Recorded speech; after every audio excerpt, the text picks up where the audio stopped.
Space, फिर हम देंगे लास्ट नेम। नीचे आप दोगे उसका एड्रेस, ठीक है। और ये डियर फ्रेंड की जगह इसको हम काट देते हैं और यहाँ पे मैं लिख देता हूँ ऊपर में ग्रीटिंग लाइन पे क्लिक करके आपको ओके कर देना है, ठीक है। आपने एड्रेस यहाँ से डाला था, आप चाहो तो एड्रेस यहाँ से भी डाल देते हो और हाईलाइट मर्ज फील्ड पे क्लिक करोगे तो जितने भी आपने फील्ड डाले हैं वो हाईलाइट हो जाएंगे। अब जैसे आप प्रीव्यू रिजल्ट पे क्लिक करोगे आप नोटिस करोगे कि ऑटोमेटिकली जो भी नाम है वो यहाँ पे आ गया, जैसे मिस्टर अमित कुमार, सदरपुर, सेक्टर 45, नोएडा और ये चीज़।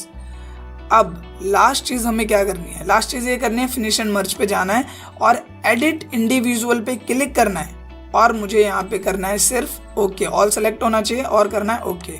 अब आप नोटिस करोगे कि मैंने लेटर सिर्फ एक पर्सन के लिए लिखा था, लेकिन यहाँ पे ऊपर में आया मिस्टर अमित कुमार के लिए, थोड़ा नीचे चलते हैं श्रुति कुमारी के लिए, यहाँ पे आ गया है राहुल नेगी के लिए और यहाँ पे आ गया है पंकज बीस्ट के लिए।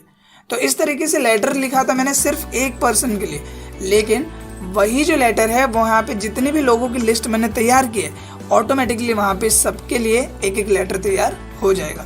तो इस तरीके से मेलिंग ऑप्शन का यूज़ आप कर सकते हैं जो आपके काम को, अगर बात करूँ मैं किसी को भी इनविटेशन भेज रहे हो, कोई भी आपकी कंपनी में 100-200 लोग काम करते हैं जिनको आपको कोई नोटिस भेजना है, स्कूल में कोई नोटिस भेजना है, तो आप एक ही बार लेटर लिख के जितने भी लोगों की लिस्ट है आपके पास उन्हें आप भेज सकते हो, जो आपका काम काफ़ी हद तक आसान कर देगा। तो ये था दोस्तों मेलिंग टैब। आई होप कि ऑप्शन आपको क्लियर हुआ हो और काफ़ी अच्छे समझ में आया हो। तो दोस्तों वीडियो अच्छी लगी